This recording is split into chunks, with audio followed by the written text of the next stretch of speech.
Kita akan fokus untuk retreat dulu. Jadi kita memang jarang, hampir terakhir kita mungkin sudah 2 tahun ya tidak retreat.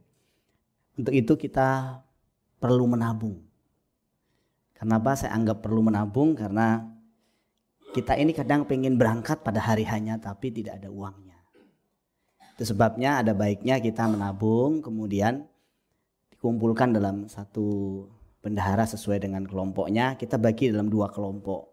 3 kelompok sebenarnya, kelompok remaja pemuda nanti sama Kristina, kemudian kelompok yang senior nanti ibu bendaharanya nanti Bu Jelita, terus kemudian yang pasutri muda sama Nelly. Mana Nelly? Nah, yang saya pilih ini yang agak galak-galak. Nanti maksudnya kalau nagih uangnya itu, ayo sini gitu.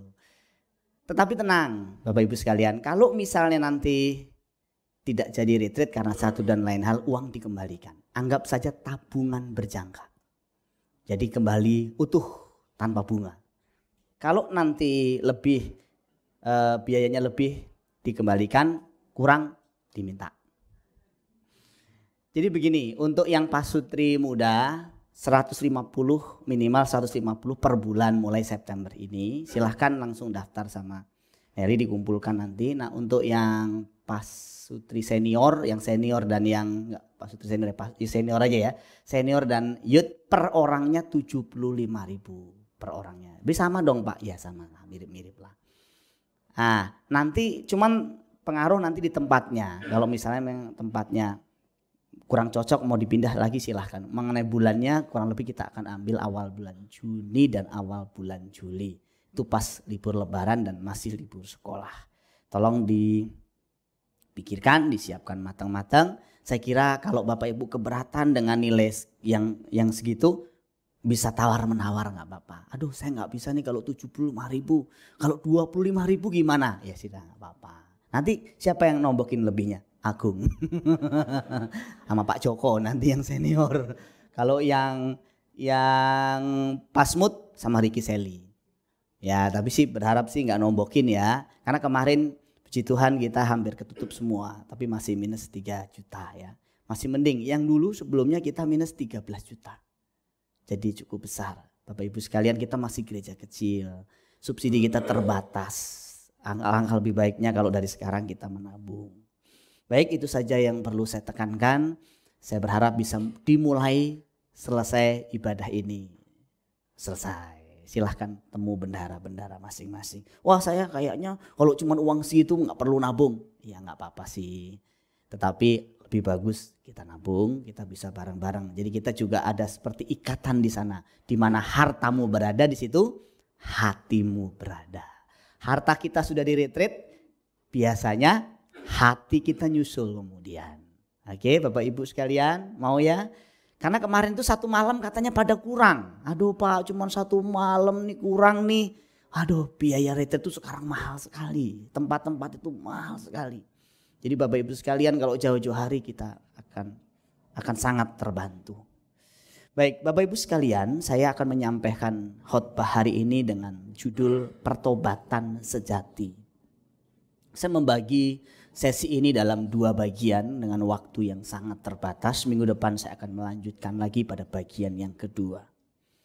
Dalam kesempatan minggu lalu saya sudah menyampaikan bahwa kebutuhan terbesar kita sebagai manusia adalah hati yang baru. Kebutuhan terbesar kita bukan berkat yang baru. Waktu kita menjadi Kristen bukan berkat yang baru, tetapi hati yang baru. Nah masalahnya banyak orang kehilangan fokus, tidak concern di sini. Yang dicari berkat yang baru, posisi yang baru, kemudian janji-janji yang baru secara material. Padahal sebenarnya yang paling utama itu adalah hati yang baru. Hati yang baru tidak lain menunjuk pada kualitas hati seperti Yesus Kristus sendiri. Hati yang lemah lembut, bisa dibimbing, bisa diarahkan, dan hati yang taat dan dengar-dengaran. Jadi itu, setelah kita percaya kepada Kristus, percaya kepada Tuhan, Tuhan mau berurusan pertama-tama dengan hati kita dulu. Bukan dengan ekonomi kita. Jangan salah, bukan Tuhan tidak memelihara kita, bukan Tuhan tidak menolong secara materi, tetapi Tuhan tidak ada urusan terlebih dulu di situ. Tapi Tuhan lebih dulu mengurus hati kita. Nah, saya ketemu dengan teman-teman ya latar belakang kepercayaan lama. Mereka berpikir kalau udah ikut Tuhan Yesus atau orang ikut Yesus menjadi Kristen, itu yang dibaharui itu status sosial atau status ekonominya. Kadang-kadang buat perbandingan dan kebanggaan dengan orang-orang yang belum kenal Tuhan. Dulu sebelum kenal Tuhan, ekonomiku pada kadar seperti ini, rumahku begini, kendaraanku begini. Sekarang ikut Tuhan juga harus lebih dong. Masa saya kalah sama agama atau kepercayaan dulu, kepercayaan lama saya dulu sama saudara-saudara saya yang belum percaya Tuhan. Saya harus menunjukkan bahwa saya anak Tuhan. Jadi menunjukkan diri kita anak Tuhan menurut beberapa pandangan harus ditunjukkan dalam bentuk hal-hal yang kelihatan seperti berkat materi. Bapak Ibu Saudaraku sekalian, bukan tidak boleh, tetapi untuk urusan itu ada namanya hukum tabur tuai. Apa yang kita tabur itu kita tuai. Kalau kita kerja keras, kita rajin belajar, kita cerdas dalam mengelola keuangan, pasti kita diberkati. Walaupun tentu ada unsur-unsur yang lain ya Bapak Ibu sekalian. Ada orang bilang unsur hoki, unsur keberuntungan. Tetapi kita harus sadar bahwa Tuhan itu mau berurusan dengan hati kita dulu. Kadang-kadang waktu kita datang kepada Tuhan, kondisinya terbalik. Tadinya nyaman, semua serba teratur, rapi, seperti dibongkar. Kenapa? Karena Tuhan sedang berurusan dengan hati kita. Kalau hati kita bengkok, hati kita tidak lurus, sekalipun secara materi, secara posisi di masyarakat kita orang penting, kita punya banyak uang, Tuhan tidak tertarik. Nah, ini yang harus kita mengerti dulu. Kalau gereja sebagai orang percaya kita tidak memahami ini, saya takutnya seumur hidup kita ada di gereja tapi hati kita tidak pernah baru. Hati kita terus lama, mobil kita baru, rumah kita baru. Ya kan, mungkin perabotan rumah kita juga ganti setiap tahunnya dengan perabotan yang baru. Tetapi hati kita tidak pernah baru. Di retreat kita sampaikan sesi mengenai hidup lama dan hidup yang baru. Ada satu perbedaan yang sangat mencolok antara kehidupan yang lama dengan kehidupan yang baru. Yang beda bukan kendaraannya, yang beda bukan pakaiannya, yang beda bukan aksesoris yang menempel pada tubuh kita. Yang beda adalah kelakuannya. Jadi kalau Bapak Ibu 20 tahun ke gereja dan kelakuannya tidak baru, saya pastikan sesuai dengan berita firman Tuhan, Bapak Ibu belum ciptaan baru. Masih ciptaan yang lama. Walaupun kita pelayanan, walaupun kita sudah mengiring Tuhan puluhan tahun. Banyak orang, Bapak Ibu sekalian, suka membandingkan bukan kelakuannya tetapi tampilan luarnya. Dan itu terjadi waktu saya belum mengerti kebenaran. Waktu kita pulang kampung dilihat tetangga-tetangga, kita ingin menunjukkan bahwa kita orang Kristen diberkati. Jadi yang kita tunjukkan tuh lebih ke sisi-sisi kesuksesan di Jakarta. Untung saya tidak terlalu masuk jauh ke sana. Kenapa untung? Karena tidak sukses. Mungkin kalau saya sukses pulang bawa Alphard secara materi maksud saya, mungkin saya bisa terjebak di situ. Untungnya saya tidak sukses, adik-adik saya juga pas-pasan saja. Ya pas untuk makan adalah, pas untuk kontrak sewa rumah adalah, ya pas aja. Jadi itu tidak membuat kita jatuh terlalu dalam. Tapi juga ada orang-orang yang kalau pulang kampung itu pengen menunjukkan bahwa dia itu secara status sosial diberkati. Apalagi kalau Kristen ya, pengen jadi bahan kebanggaan.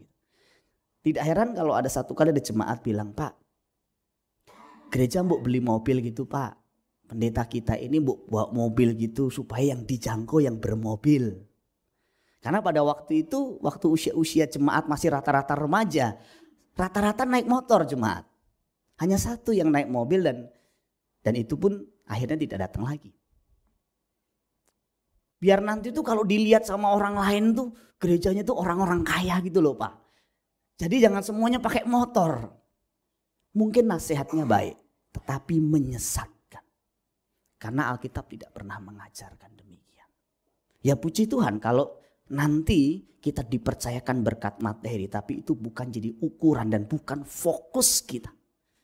Saya yakin ya kalau kita ini fokus kepada kelakuan kita, hati kita, perilaku kita yang baik. Kok berkat materi itu pasti nyusul. Orang kalau lurus nih hatinya nih ya, kerjaannya bener, rajin, tanggung jawab. Itu masalah waktu saja. Memang tidak langsung. Tapi lama-lama orang itu diberkati juga secara materi. Saya perhatiin kok. Dari beberapa teman-teman ini perpuluhannya dulu berapa. Saya lihat kan dari perpuluhan saya tahu gaji saudara kan. Hanya mungkin sekitar 200-300 ribu. Perpuluhannya ada bahkan sampai 10 ribu. Saya bisa ngelihat artinya kesetiaan saudara di dalam bekerja. Kesetiaan saudara melakukan tanggung jawab. Kelakuan saudara yang baik. Saudara otomatis diberkati juga secara materi. Nah minggu lalu juga saya sampaikan bahwa masalah-masalah yang sering muncul. Masalah-masalah serius di dunia ini termasuk perang, perceraian. Sumbernya bukan soal-soal yang lain, sumbernya adalah hati yang tidak beres, hati yang keras, hati yang dendam, hati yang serakah.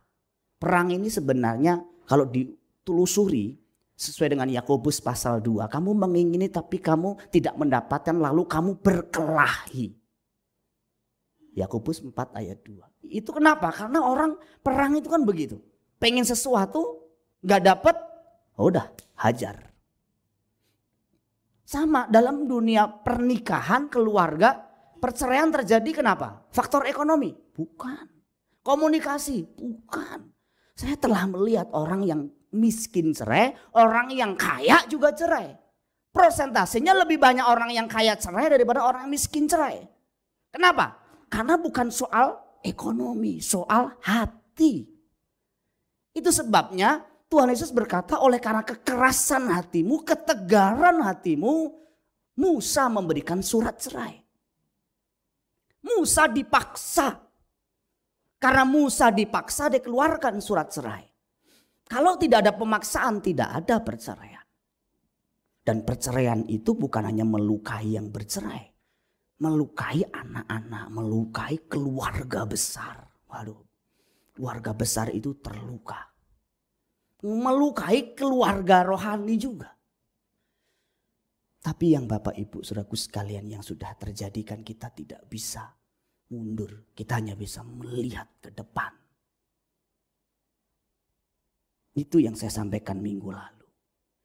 Sesuatu yang berharga Bapak Ibu atau bernilai tinggi yang biasanya dipalsukan. Kalau barang murah, barang tidak berharga jarang dipalsukan. Misalnya yang bernilai tinggi kalau jam ya jam Rolex. Kalau barang-barang berharga seperti emas, permata. Kalau uang nilainya yang 100 ribu, 50 ribu. Ada gak uang 1000 dipalsukan ya? Jarang kayaknya. Ada gak kayu bakar dipalsukan ya? Masa kayu bakar aja dipalsukan? Ada gak pentil dipalsukan? Jarang ya. Ada gak HP-HP murahan dipalsukan? Jarang ya.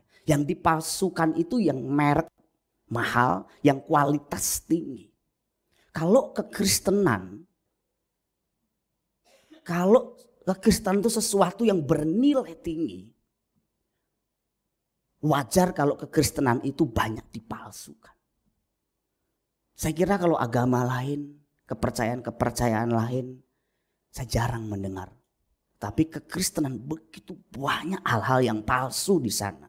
Alkitab mencatat Bapak Ibu sekalian, ada yang disebut dengan nabi-nabi palsu, Mesias palsu, pekerja atau pelayan palsu, Kristus yang palsu, Injil yang palsu, ajaran atau guru palsu, guru-guru yang disebut sejajar dengan para gembala-gembala yang palsu, saudara palsu, mujizat palsu, dan seterusnya.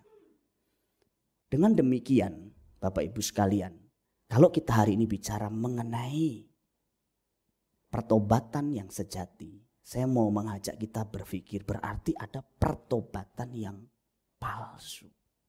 Saya tidak memberi judul pertobatan Kenapa? Karena kalau cuma pertobatan saja bisa salah. Tapi kalau pertobatan sejati, saya mau membedakan bahwa ada juga pertobatan yang palsu. Saya kira hati yang baru juga ada yang palsu. Tampak kelihatan baru ke gereja, pelayanan, mulutnya manis, haleluya puji Tuhan, tetapi penuh dengan kotoran di dalam hatinya. Penuh dengan kebencian, penuh dengan kenajisan, keserakahan. Nah, ada orang-orang seperti itu. Tadi nggak jadi jaminan kalau seorang itu pelayan Tuhan. Kalau seorang itu pernah menjabat sebagai satu pengurus di gereja, bahkan pendeta, menjadi satu jaminan bahwa dia sudah hidup baru. Apalagi cuman seorang sudah selesai keluar dari baptisan air, kemudian distempel, selamat ya sudah lahir baru. Sudah lahir baru dari mana? Orang baru keluar dari air kok. Belum tentu dia sudah berubah. Dia baru mengambil keputusan awal untuk berubah. Tetapi belum berubah. Harus dibuktikan dengan waktu. Produk asli atau palsu Bapak Ibu biasanya memang sangat mirip. Namun tetap beda kualitasnya. Yang palsu sama yang asli mirip. Tetapi kalau dipakai rasanya beda. Bapak Ibu pernah pakai barang bagus sama barang yang murah, bedanya apa? Bedanya enak di badan. Saya pernah beli batik murah meriah. Harganya 70.000. Kadang ada juga yang 50.000. Baru dipakai sehari dia punya kancingnya lepas. Terus kemudian gomyor-gomyor. Padahal ukurannya sudah dari awal pas. Kalau nggak gomyor-gomyor setelah dicuci mengerut. Nggak bisa dipakai lagi. Tapi kalau pakai batik yang memang asli, batik keris atau yang lain, bukan saya punya hubungan dengan pemilik batik keris ya saudara. Ya produk Indonesia nggak apa-apa lah ya. Produk Indonesia kan? Nggak apa-apa lah promosi sedikit batik keris, beda di badan. Beda. Itu baru sisi batik. Belum aksesoris-aksesoris yang lain. Barang palsu misalnya emas palsu kadang bikin gatal, bikin iritasi. Tapi ada juga orang menikmati barang palsu tanpa merasa sesuatu yang kurang. Karena yang penting tampak oke. Bayarnya murah, tampilan oke. Nah, orang kenapa sih pakai barang palsu? Tampilnya oke, bayarnya murah. Rolex misalnya, Rolex yang palsu. Yang asli kan ratusan juta ya, hampir sampai miliaran ya. Tapi kalau orang bisa beli dengan harga ya puluhan juta atau jutaan aja, terus mirip-mirip orang taunya kan pakai Rolex nih. Wow, keren. Jadi dia mau tampil oke dengan harga murah. Nah banyak orang Kristen kan begitu. Dia ingin tampil sebagai orang Kristen, status orang Kristen tetapi kehidupannya tidak Kristen. Kita ingin menjadi pengikut Kristus masuk keluar gereja tetapi standar hidup kita sehari-hari orang tidak mengenal Tuhan. Jadi tidak heranlah kalau Tuhan bilang aku tidak kenal kamu pembuat kejahatan. Enyah dari hadapan. Jadi jangan kaget nanti kalau kita di hadapan pengadilan Tuhan. Banyak di antara kita mungkin tidak kenal dan tidak dikenal oleh Tuhan. Kenapa? Karena memang kita tidak pernah berurusan dengan Tuhan seumur hidup kita. Yang kita urus cuman makanan, minuman, pakaian, rumah, mobil, aksesoris-aksesoris yang menempel di tubuh kita. Tapi kita tidak mengurus hati kita. Dan memang jadi pendeta yang hanya mengurus wilayah-wilayah itu lebih aman Bapak Ibu. Lebih aman dan lebih mudah mengajarkan jemaat untuk hanya fokus di masalah-masalah fisik. Masalah-masalah peraturan-peraturan. Enak. Saya juga gak usah pusing, gak usah disalahpahami. Kenapa sih saya harus melakukan hal-hal yang sepertinya dianggap bagi pendeta-pendeta lain tidak wajar. Udah jemaat kita datang seminggu sekali ketemu, say hello, shalom alaihim shalom, pulang ketemu lagi minggu depan kan udah beres Pak. Yang penting Pak dapat PK Pak. Saya sekali khotbah di luar itu kan kurang lebih 500 sampai 1,5 juta sekali khotbah. Kalau setiap minggu saya khotbah misalnya ya 1 kali saja, otomatis pemasukan saya bertambah di luar. Di dalam jadi pengeluaran. Otomatis bendahara harus mengeluarkan biaya untuk pengkhotbah dalam satu kali khotbah 500 sampai 1,5 juta. Gereja besar sudah sampai 5 juta. Walaupun kita tidak tahu juga isi khotbahnya benar apa enggak, jemaatnya menghidupi apa enggak penting. Yang penting jemaat suka saja sama pendeta itu. Itu sebabnya tidak heran bahwa orang 20 tahun masuk gereja tanpa pernah bertobat. 20 tahun ke gereja, tidak pernah bertobat. Kenapa? Karena tidak pernah tahu tentang berita pertobatan. Yang disampaikan bukan berita pertobatan, berita kelimpahan. Bagaimana menghadapi masalah, bagaimana keluar dari krisis. Loh, saudara-saudara kita yang tidak di gereja, mereka juga berkhotbah hal yang sama, Bapak Ibu. Saya itu sekarang ini agak sedikit tertarik dengan, gak usah diikutin ya Bapak Ibu ya. Karena saya belajar dari sisi penafsirannya. Saya sering mendengar khotbah ustadz. Mereka orang-orang yang hebat di dalam hal berkhotbah dan menganalisa kitab suci. Rata-rata eksposisi mereka dalam. Ada juga yang enggak ya. Tapi saya tertarik. Bagaimana mereka menghafal ayat-ayat. Mereka menguasai sampai dalam-dalamnya. Dan tidak jauh berbeda dengan yang diajarkan gereja. Morality. Bagaimana kita harus baik, bertanggung jawab dan sebagainya. Oh, di rumah kita harus jadi imam dan sebagainya. Kita harus bisa ngatur keuangan dan sebagainya. Loh, lalu untuk apa kita menjadi Kristen kalau isi khotbahnya sama? Lebih parah lagi kalau isinya hanya sekedar motivator. Kita harus sukses, saudara. Kita jangan menyerah, saudara. Jangan takut, saudara. Jangan khawatir, saudara. Bukan tidak boleh, saya juga mengajarkan itu. Tetapi itu hanya polesan-polesan atau bisa dikatakan topping kalau di istilah makanan. Itu bukan esensi dari pengajaran kekristenan. Kalau sudah 20 tahun ikut Tuhan, saudara sudah harus ngerti tentang pertobatan. Mana pertobatan sejati, mana pertobatan yang palsu. Mana Injil yang sejati, mana Injil yang palsu. Saya posting di Facebook dan ada yang tanya begini, Pak, memang ada ya nabi palsu? Ada ya gereja palsu? Ada ya gembala palsu? Ayatnya di mana, Pak? Bapak jangan ngada-ngadain deh. Untung gak di depan mata saya. Kok depan saya, remes juga nih. Ya, dari ceritanya kalau saya lihat memang dia baru menjadi Kristen. Jadi dia nggak tahu.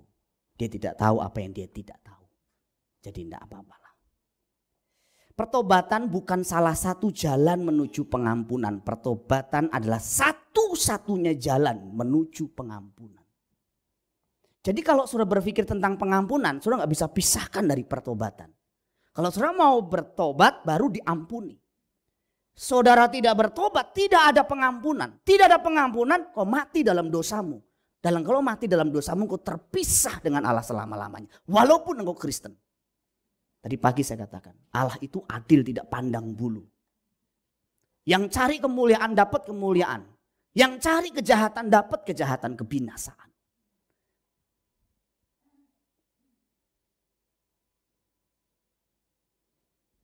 Tanpa pengampunan kita disebut sebagai orang berdosa dan akan mati dalam dosa, dan upah dosa adalah maut. Roma 6 ayat 23. Jadi kalau upah dosa maut bicara dua hal. Yang pertama, mati, fisik kita akan mati dan kita akan dikubur. Yang kedua, maut bicara kematian kekal, di mana kita akan terpisah dengan Allah selama-lamanya. Saudara, terpisah dengan Allah selama-lamanya itu jangan sudah anggap perkara mudah loh. Kalau sekarang kita nggak ngerasain. Kita nggak ibadah, kita nggak berdoa, kita nggak baca Alkitab, kita nggak ada bedanya sekarang. Tapi kalau di kehidupan yang akan datang setelah hidup di dunia ini, engkau tidak bersama dengan Allah, berarti kita ada di neraka. Dan tidak ada yang bisa menolong kita. Oh, nanti saya di sana bertobat deh. Nanti ada istilahnya, ada apa tuh namanya, purgatori, api penyucian. Nanti disucikan, habis itu saya masuk surga. Kan dosa saya gak gede-gede amat. Kecil-kecil kok. Kecil-kecil doang. Kita akan belajar. Sampai kita ini saudaraku sekalian ngerti tentang dosa yang sebenarnya. Baru kita bisa tercelik tentang dosa. Karena kita menganggap dosa itu cuma sekedar kejahatan. Memang Alkitab mengatakan semua kejahatan adalah dosa. Semua kejahatan adalah dosa. Tetapi dosa sendiri itu bukan hanya berbuat jahat.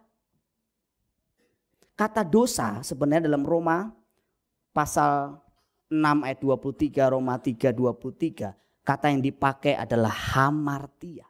Kata hamartia sendiri itu Bapak Ibu sekalian kadang tidak mengandung unsur kejahatan. Tetapi meleset dari sasaran. Kalau gambarnya seperti ini. Bisa ditayangkan.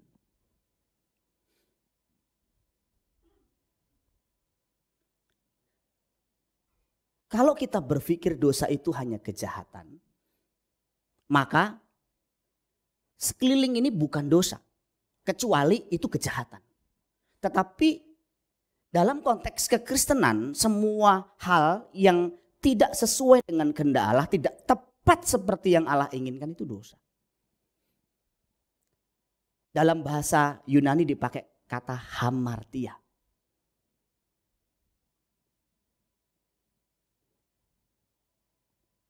Yang dalam terjemahan bahasa Inggris diterjemahkan dengan missing the mark. Dalam bahasa Ibraninya hata. Kata ini sebenarnya dalam beberapa konteks sama sekali tidak ada urusan dengan kejahatan. Makanya benar sekali Alkitab mengatakan bahwa segala sesuatu yang kita lakukan, kita tahu yang baik tapi kita nggak melakukan saja, itu sudah kejahatan di mata Tuhan. Kata Yakobus 4 ayat 17.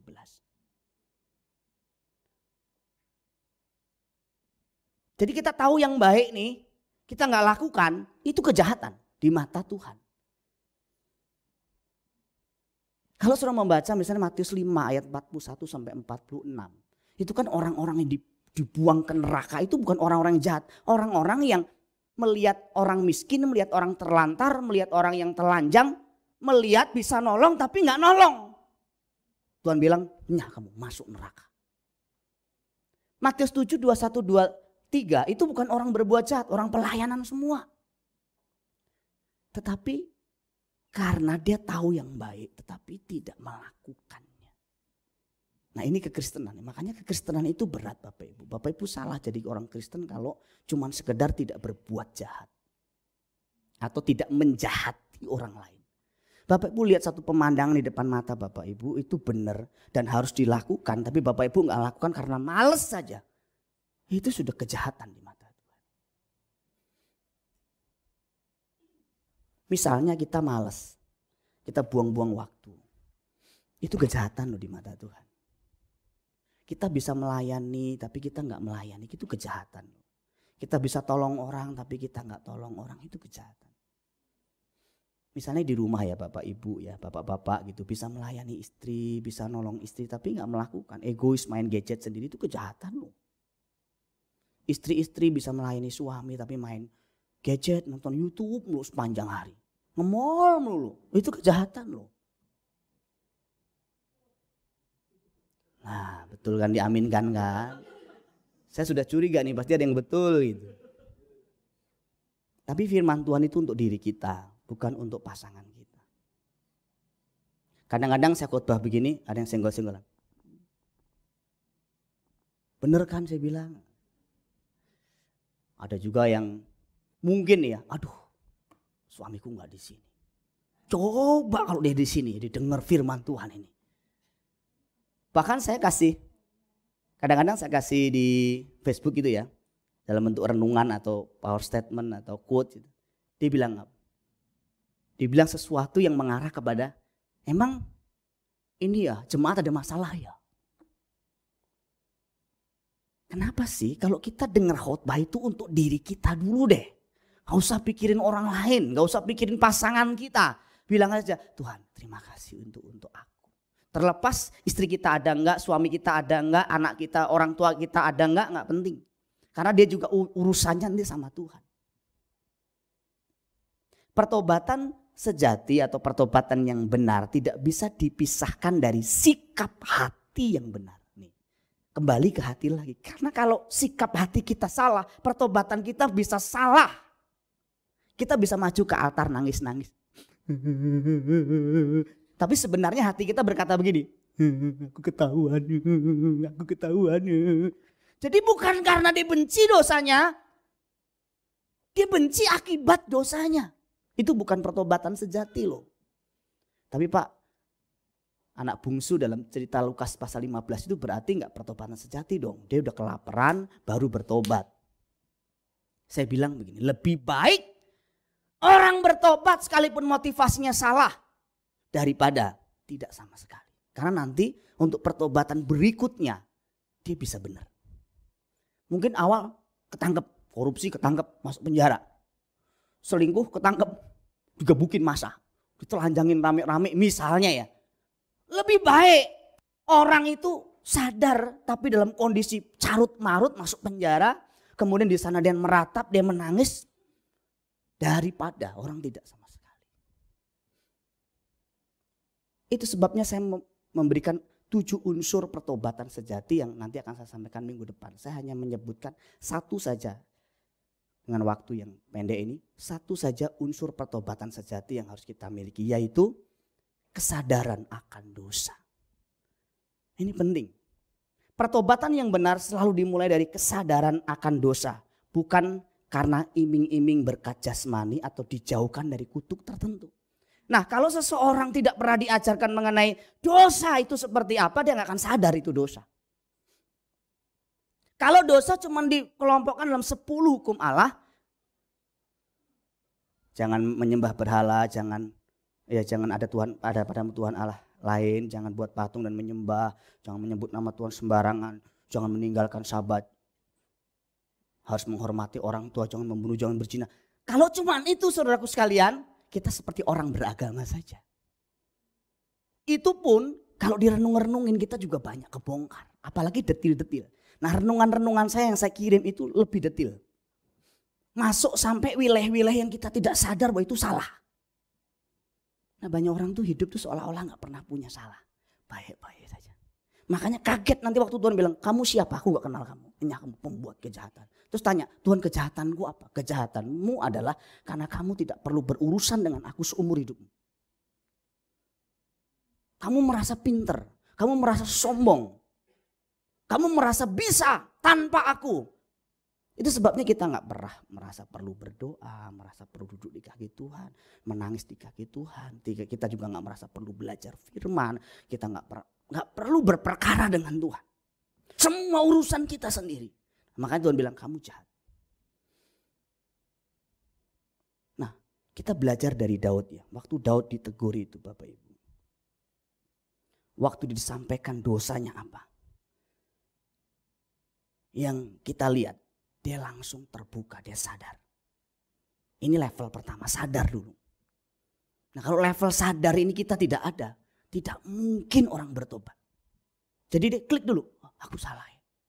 Baru masuk yang kedua, level penyesalan yang mendalam. Orang sadar tapi nggak menyesal. Ya, iya sih. Kayak Imam Eli, saudara pernah baca Imam Eli?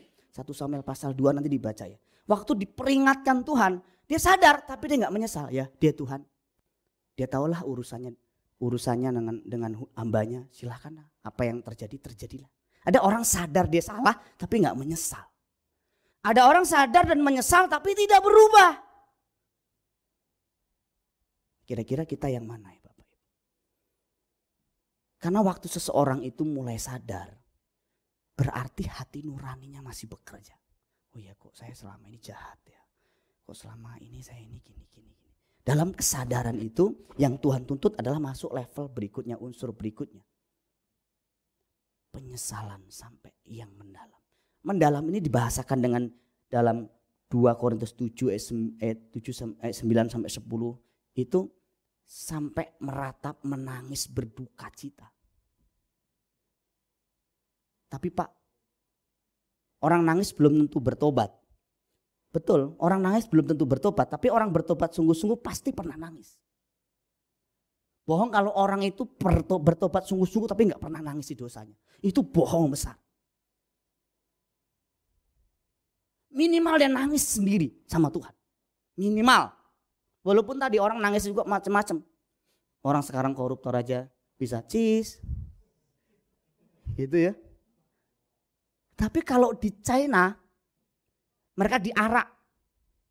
Nunggu eksekusi mati. Saya melihat beberapa tayangan di media sosial, maaf. Mereka sampai terkencing-kencing. Mereka sampai pup di celana. Saking ketakutannya menghadapi eksekusi mati. Nah kalau kita di sini. Di Indonesia mereka masih bisa. Ya. Tapi saya berharap nanti ya ke depannya nggak tahu. Keadilan lebih ditegakkan. Siapa tahu khotbah saya didengar sama Pak Jokowi. Aduh saudara. Ini orang Kristen juga begitu. Kalau udah masuk penjara. Sudah kehilangan segala-galanya. Herodes Antipas tadi pagi. Baru.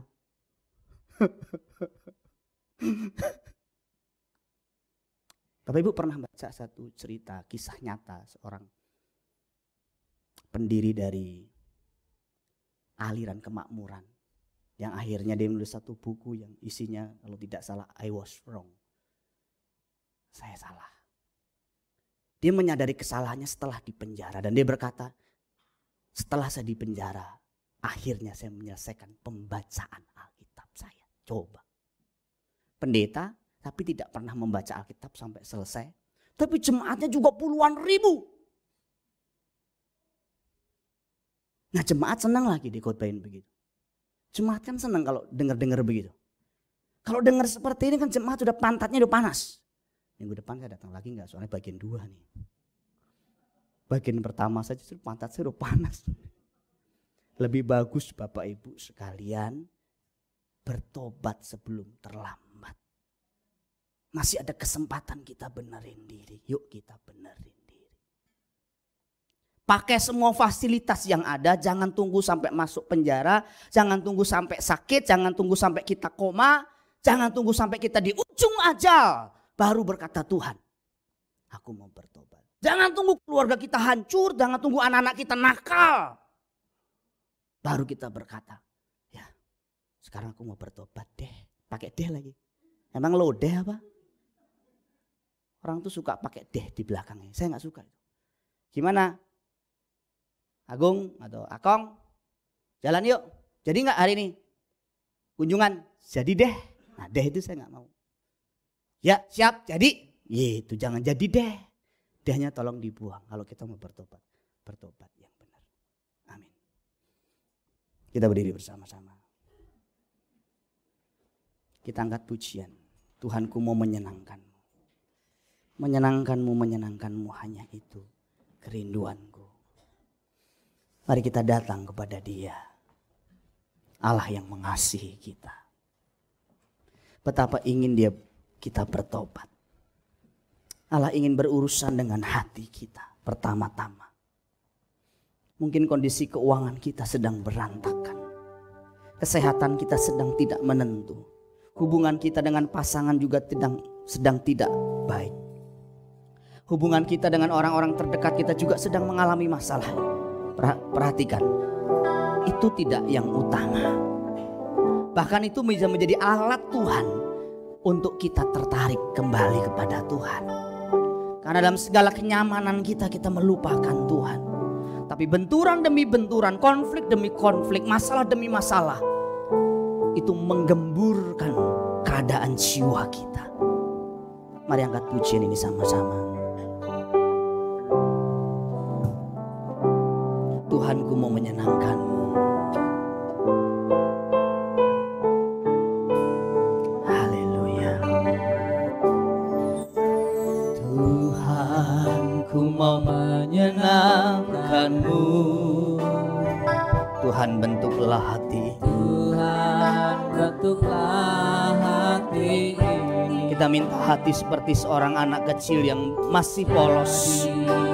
yang masih mau bertobat, yang masih mau diasuh, yang masih mau dididik oleh Tuhan. Bagai emas murni